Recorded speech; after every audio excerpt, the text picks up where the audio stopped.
Imagine, like, for a second that you spend decades pouring your time, your capital, and just your relentless energy into building a highly successful business. Right, the classic founder's journey. Blood, sweat, and tears. Exactly. And the revenue climbs year over year. The client list is long, it's loyal. From the outside, you are the absolute picture of success. Oh, absolutely. Everyone thinks you've made it. But behind closed doors, the reality is entirely different. You've inadvertently built this machine that requires your constant, unrelenting presence just to function. Yes, the founder's trap. Right. If you stepped away tomorrow, disconnected your phone, and just vanished for a month, that massive success would quickly start to unravel. It's the ultimate paradox of the successful founder. Yeah. You pour everything into creating an enterprise, only to realize the enterprise is completely dependent on your daily output. Yeah, it's tied to you. Completely. The firm literally cannot breathe unless you're there to pump the oxygen. Well, we are unpacking that exact paradox today for you because honestly, it's incredibly common. Oh, everywhere. Our materials for this deep dive come from Advisor Legacy. They are an organization with over 20 years of specialized experience in this exact space. And their track record is massive. Yeah. They've guided more than 2,000 independent advisors and handled over $15 billion in assets under management during transactions. Which is just a staggering amount of data to draw from. Truly. So our mission today is to examine their blueprint for taking a fragile, founder-dependent practice and, transforming it into an enduring, transferable asset, a true legacy firm. And fragile really is the operative word here. We Yeah. tend to confuse size with strength, Oh, right? we do, yeah. Big revenue means strong business. Exactly. Yeah. A firm might boast massive revenue numbers or a sprawling office, but if the underlying structure cracks the moment the founder takes a sick day, Then it's not actually strong. no, that firm is highly fragile. Okay, let's unpack this. Because the sources highlight this industry-wide illusion of success. Firms scale their assets, they hire more staff, but they ignore these 4 hidden risks that create a fundamentally unstable foundation. Right. And the first risk is structural. The founder remains the primary routing mechanism for the entire company. Meaning everything goes through them. Everything. Every new client relationship, every escalated problem, all the daily operational friction, it all routes directly through one person's desk. It really makes me think of like a hub and spoke bicycle wheel. The founder is that hub right in the center. That's a great way to look at it. Right, because the business looks completely solid. It's rolling along at top speed, but every single spoke connects back to that one central point. And if that hub breaks, The entire wheel collapses instantly. Everything fails at once. but that visual captures the danger perfectly. And, the reason the hub takes on so much pressure brings us to the second hidden risk. Which is, Operations rely almost entirely on undocumented tribal knowledge. oh, this concept is fascinating. It plays out exactly like my grandmother's marinara sauce. Wait, your grandmother's sauce? Yeah, because there is no recipe card anywhere. She never measured a single ingredient in her life. Yeah. She just knows by the color of the sauce and the smell in the kitchen when it is time to add the garlic. It's just instinctive. Exactly. It's entirely locked in her head. But if she's not in the kitchen, nobody eats, dinner is ruined. Because nobody else knows the steps. Right. And in a business context, tribal knowledge means the client onboarding process or the quarterly review prep isn't written down anywhere. The founder just knows how to do it. Yeah, and if the founder isn't in the office, the team freezes because they don't have the recipe. Exactly. And because everything is locked in the founder's head, the firm naturally develops the third hidden risk, which is that leadership depth is non-existent. You might have managers, sure. Right, you have managers, but you don't have a bench of true leaders who have been trained and empowered to make strategic decisions. The staff is basically trained to follow instructions, not to take the reins. Which naturally results in risk number 4. Succession planning is perpetually postponed. It becomes this problem reserved for some theoretical date in the distant future. Oh, a date that magically stays exactly 5 years away, no matter what calendar year it actually is. Always 5 years from now. Yeah. But let me push back on this entire framework for a second. Just playing devil's advocate here. Go for it. We are constantly taught throughout our professional lives to make ourselves invaluable. Isn't being indispensable the whole point of ultimate job security? I hear that a lot. Like, if the business absolutely needs my specific brain and my specific relationships to survive, doesn't that make me incredibly valuable to the market? This raises an important question, and it gets to the very core of the advisor legacy philosophy. You really have to ask yourself a fundamentally different question. Which is? Are you trying to be a highly paid employee in your own practice? Or are you trying to build a true transferable asset?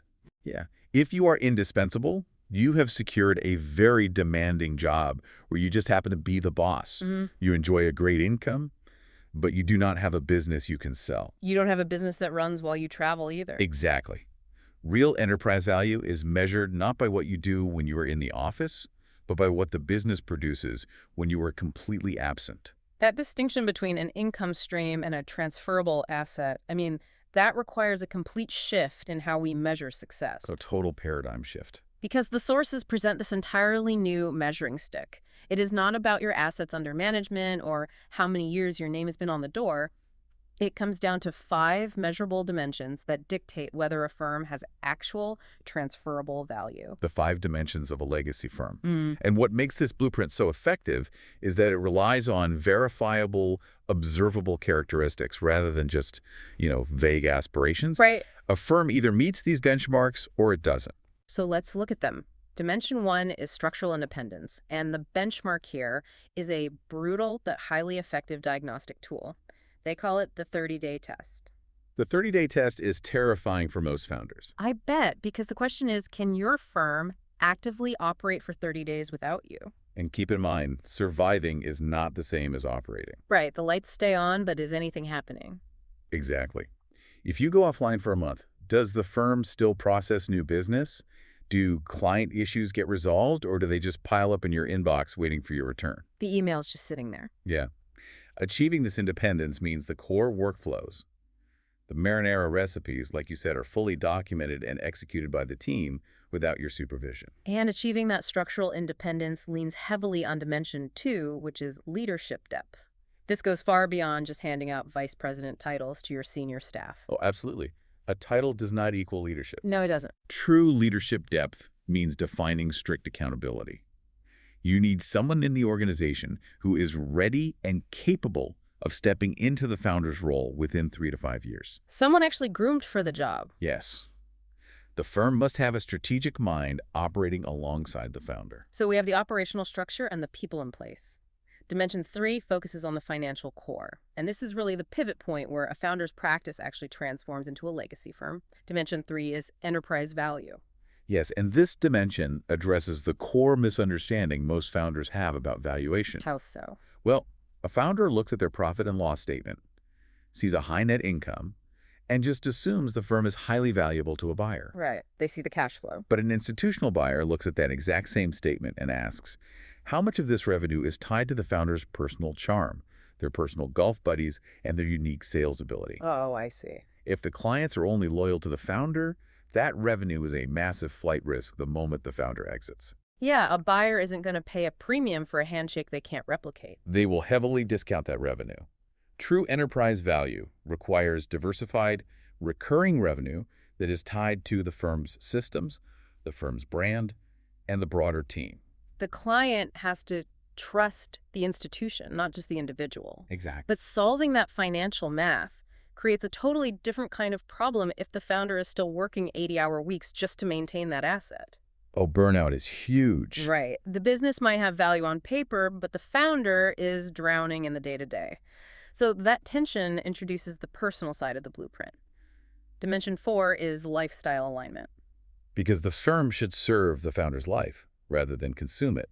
Lifestyle alignment means you can actually take real time away without constant operational stress. Which sounds like a dream to most founders. It does. It means your daily schedule allows you to work strategically on the future of the business rather than constantly reacting to immediate fires inside the business. And then Dimension 5 brings it all to a definitive conclusion. Continuity design. The succession plan is formally mapped out. The clients are protected against sudden disruptions. The ownership transition is financially modeled and ready to execute. Succession is treated as a structural pillar of the present-day business, rather than, a frantic scramble when the founder finally decides they are tired. Here's where it gets really interesting. These 5 dimensions aren't just a checklist for some vision board. They are the exact metrics buyers use to calculate a premium valuation. That's the secret right there. When an acquirer looks under the hood of your business, structural independence and leadership depth are what they are actually purchasing. They're buying the self-sustaining system. They're not buying themselves a job. Exactly. Identifying those 5 dimensions is crucial.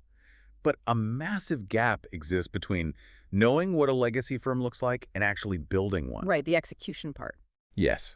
Firms typically struggle to cross that gap because their organizational structure fails to evolve alongside their revenue.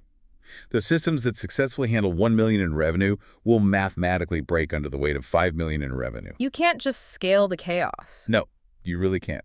This requires a formalized evolution, which the sources call the legacy firm maturity model. Right. And the maturity model maps out 4 distinct stages of a firm's life cycle. But moving through these stages is much more complicated than just like implementing a new CRM software. It demands a fundamental psychological shift in the founder's identity at every single level. You physically cannot operate a stage 3 firm using the habits that made you successful in stage 1. So let's talk about stage 1. That is the founder firm. This is the origin story. You are the rainmaker, the chief investment officer, and the office manager. You're wearing all the hats. All of them. Hmm. The firm's capacity is strictly limited by your personal bandwidth. To escape this stage, the founder has to stop being a producer and become a builder. And that shift from producer to builder is often terrifying. Why is that? Because a producer gets their professional validation and their dopamine from daily output. Closing a client, making a trade, solving a problem. To become a builder, you have to deliberately slow down your production. You have to step back. You have to step away from the thrill of the sale to sit in a quiet room and write out the standard operating procedures. You trade the immediate gratification of closing a deal for the long-term structural integrity of the business. Going back to the analogy, you are stepping away from cooking the sauce to write the recipe book. Exactly. And once that infrastructure is built, you arrive at stage 2, which is the structured firm. Workflows are established, support roles are defined, and that chaotic energy starts to settle a bit. But the ceiling hits again. To break through, the founder has to shift from a builder to a leader. Because a builder is still deeply entangled in the weeds, right? They're monitoring every system they just created. A leader must step back and manage the people who are running those systems. Trusting the team. Yes. You stop directing the tasks, and you start developing the talent.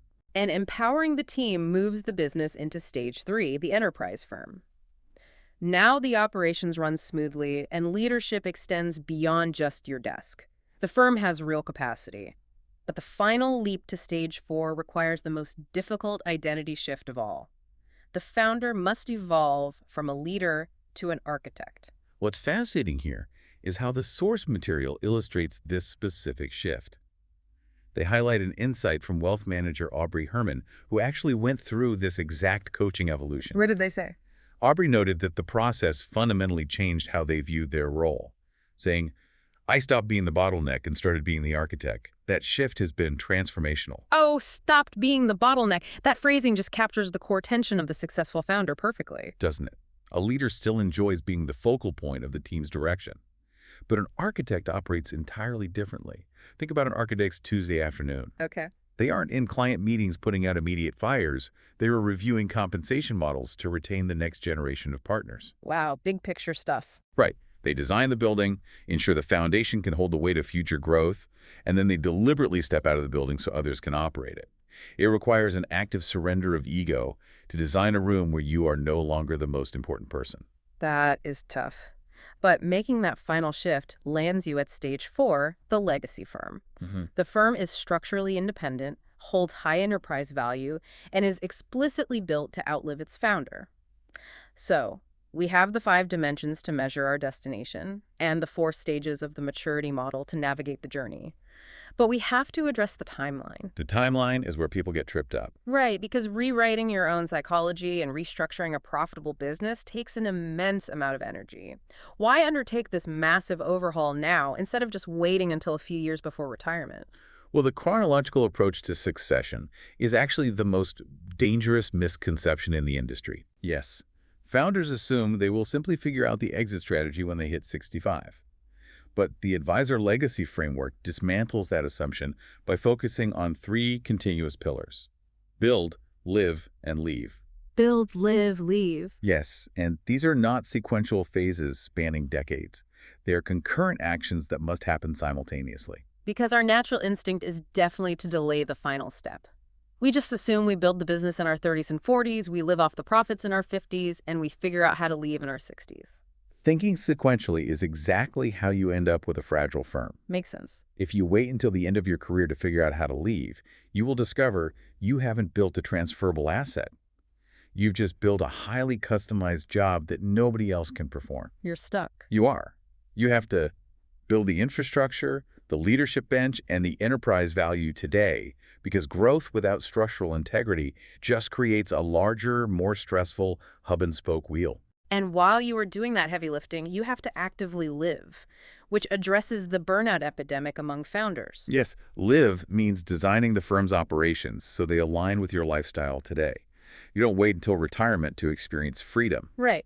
If the business requires you to sacrifice your health or your family time just to maintain its revenue, the design is fundamentally broken. You implement structural independence so you can live your life while the firm grows. Which is so crucial. And that brings us to the third concurrent pillar, leave. You design the transition long before you intend to execute it. By modeling out the financial transition and mapping the continuity plan today, you reverse engineer your current business decisions. I love that. Reverse engineering. The requirements of your future exit dictate exactly how you build your leadership bench tomorrow morning. The sources provide some really compelling real-world validation to show how this simultaneous approach changes lives.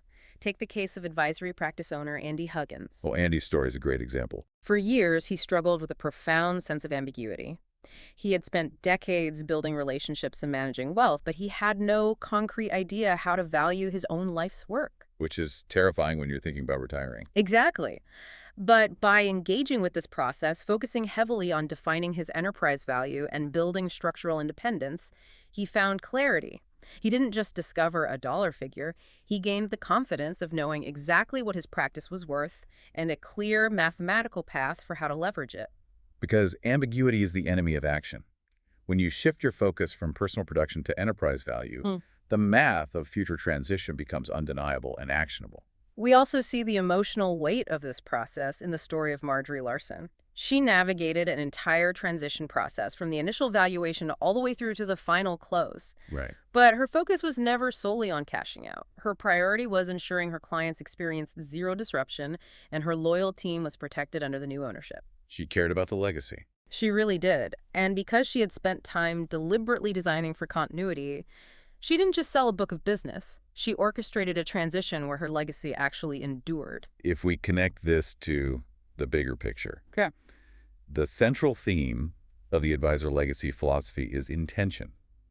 A legacy firm is carefully designed, never accidentally built. Doesn't just happen. No, succession is not a reaction to fatigue or an approaching retirement age. It is a proactive design decision you make at the height of your career. Yes. If you want an enterprise that provides operational freedom while you run it and generational wealth when you finally walk away, you have to engineer that outcome from the very beginning. Look at the sheer scope of what we've covered today. I mean, we started by confronting the illusion of the founder-dependent trap, the danger of relying on undocumented tribal knowledge, keeping the marinara recipe locked in your head while pretending the business can scale. And we replaced that illusion with a new standard of measurement, the 5 dimensions of transferable value. Testing your firm's structural independence, proving your leadership depth, isolating your enterprise value, achieving lifestyle alignment, and finalizing your continuity design. We mapped the psychological evolution required to actually build those dimensions, the difficult, uncomfortable journey through the maturity model, forcing yourself to abandon the dopamine of being a producer, navigating the mechanics of a builder, stepping back as a leader, and ultimately taking on the strategic vision of an architect. Doing the difficult work of making yourself replaceable so the business can finally stand on its own. So as you go back to your desk today, I want to leave you with a tangible exercise. Pull up your calendar from the past week. Well, that's a good one. Look at the client meetings, the internal emails, the operational fires you rushed in to extinguish. Be completely honest with yourself. How much of your time was spent as a producer feeding the daily machine, and how much time was spent as an architect designing a system that will eventually replace you? It's a sobering question. Because if your company's survival still depends entirely on you showing up tomorrow morning, your work isn't finished yet. Thank you for joining us on this deep dive. We hope it gave you the perspective to stop being the bottleneck and start designing your own freedom. Take care, and we will catch you next time.